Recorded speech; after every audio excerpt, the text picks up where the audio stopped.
کہ چھٹے امام سے بارہا کہا گیا مولا آپ قیام کیوں نہیں کرتے؟ بارہا بولا کہ اگر میرے پاس 27 ایسے ہوتے جیسے میرے جد حسین کے پاس تھے ہم قیام کرنے کے لیے تیار ہو جاتے۔ جنگ احد میں رسول پکار رہے ہیں نرگدون، کہاں بھاگ کے جا رہے ہو؟ لیکن نبی کو چھوڑ کے جا رہے ہیں۔ صلح حدیبیہ میں رسول صلح کرتے ہیں، وہاں پہ نبی پہ اعتراضات کیے جاتے ہیں۔ جنگ حنین میں نبی غنائم کو تقسیم کرتے ہیں، آوازیں بلند ہو جاتی ہیں اعدل یا محمد، اعدل یا محمد، عدالت کرو، آپ کسی کو زیادہ دے رہے ہو کسی کو کم دے رہے ہو۔ سد الباب الا باب علی، جب سارے دروازوں کو بند کر دیا مسجد پہ صرف علی کا دروازہ کھلا رکھا، اعتراض کیا کہ آپ صرف علی کا دروازہ کیوں کھولے رکھتے ہیں؟ امیر المومنین کے خطبے کہ میں کہتا ہوں جنگ پہ چلیں تو کبھی کہتے ہیں یا علی سردی ہے، کبھی کہتے ہیں یا علی گرمی ہے۔ رات کے اندھیروں میں امیر المومنین شکایتیں کرتے تھے، روتے تھے ان لوگوں کے ہاتھوں سے۔ ہاں ایک اس مجمع میں مالک ہے، کوئی عمار ہے، یہ فریاد امیر فرماتے اے کاش چچا عباس کی جگہ علی کا چچا حمزہ زندہ ہوتا، اے کاش میرے اس بھائی کی جگہ پہ میرا بھائی جعفر زندہ ہوتا۔ حسرتیں کھا رہے امیر المومنین۔ اس اعتبار سے امام حسین غنی ہیں، جو تھے کربلا میں واقعاً جنہوں نے ایسی وفا کا پیغام دیا۔ امام حسن کے پاؤں کے نیچے سے مسلح کھینچ کے بعض لوگ چلے گئے، جن کو اپنے لشکر کا سردار بنایا، وہ درہموں کی لالچ میں 8000 کا لشکر امام حسن سے لے کے امیر شام کے لشکر میں چلے گئے۔ امیر المؤمنین پورا سال جنگ لڑتے ہیں، جنگ آخری مرحلوں میں ہوتی ہے، لیکن تروال علی کی گردن پہ کھڑی کر دیتے ہیں کہ مالک واپس آ جائے، یہاں تو ایک قدم آگے بڑھائے گا یا تمہارے مولا کو قتل کر دیا جائے گا۔ لیکن یہ اصحاب امام حسین جس پہ امام حسین فخر کر رہے ہیں۔ اب ایک اختلاف ہے کہ شہداء کربلا کتنے تھے، میں اس اختلاف میں نہیں پڑھنا چاہتا۔ زیارت ناحیہ دو طرح کی زیارت، ایک زیارت رجبیہ ہے، ایک ناحیہ جو مفاتیح الجنان میں ہے، ایک میں 81 شہداء بتائے گئے ہیں، ایک میں 88 شہداء، بعض کتابوں میں 101، بعض کتابوں میں 105، لیکن جو شیخ مفید مقتل ابن مخنف میں بیان کرتے ہیں اس میں جناب ضحاک سے جو روایت منقول ہے جو مشہور ہے ہم شیعوں میں، وہ ہے 72 شہداء کربلا، کیونکہ یہ سب سے قریب ترین، ابن مخنف سب سے قریب ترین بندہ ہے جو واقع کربلا کے بعد ہے، اور جس بندے سے روایت منقول ہے جناب ضحاک، یہ وہ بندہ ہے جو کربلا میں خود شریک جنگ رہا ہے۔ اب یہ بھی مصلحت امام حسین کہ یہ اس شرط پہ امام حسین کا ساتھ دیتا ہے کہ مولا میں آپ کے ساتھ رہوں گا، میں لڑوں گا، میں دشمنوں کو قتل کروں گا، لیکن جب میں یہ دیکھوں گا کہ جنگ ابھی اختتام پہ ہے اور ہم جیت نہیں رہے تو میں میدان کو چھوڑ کے چلا جاؤں گا۔ اور امام حسین نے بھی اسے اسی شرط کی بنیاد پہ اجازت دی کہ آپ میرے ساتھ رہو، اور جب تمہارا دل کرے اور یہ دیکھو کہ جنگ اختتام کی طرف ہے تم جا سکتے ہو۔ علماء فرماتے ہیں شاید امام حسین نے اس لیے اجازت دی کیونکہ ایک تو راوی ہو جو اپنے لشکر کا ہو، جو سچی بات کھری بات جو مظالم ہوئے وہ سنائے، کیونکہ کئی ایسی روایات ہیں جو یزیدیوں سے ہمیں ملتی ہیں جنہوں نے خود ظلم کیا اور یہ بتایا کہ ہم نے مثلا 4 سالہ بچی پہ یہ ظلم کیا، ہم نے خیموں کو آگ ایسے لگائی، وہ منقول روایات ان سے ہیں۔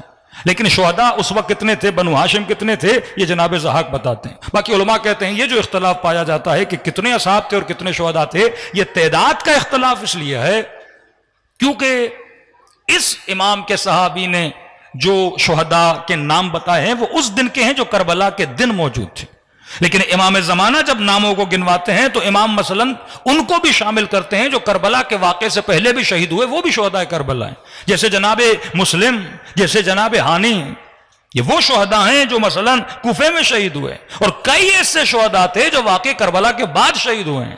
مثلا کچھ زخمی تھے جو سفر کے درمیان تاب نہ لاتے ہوئے دنیا سے چلے گئے، جن میں مثلا جناب مسلم ابن عقیل کی وہ 11 سالہ بچی ہیں کہ جب خیمے پہ حملہ ہوا تو اونٹوں اپنا گھوڑوں کی ٹاپوں کے نیچے تاب نہ لاتے ہوئے یہ بچی زخمی ہو کے دنیا سے چلی گئی، جن میں مثلا امام حسن کے وہ بیٹے ہیں کہ جب امام حسین پہ ظالم اٹیک کرتے ہیں تو یہ چھوٹا سا بچہ خود کو اپنے چچا کے سینے پہ گرا لیتا ہے اور ظالموں کی تلواروں سے اس کے جسم کے ٹکڑے ٹکڑے ہو جاتے ہیں۔ ایسے کئی ہیں۔ یا ابن زیاد کی دربار میں جب یہ لئیں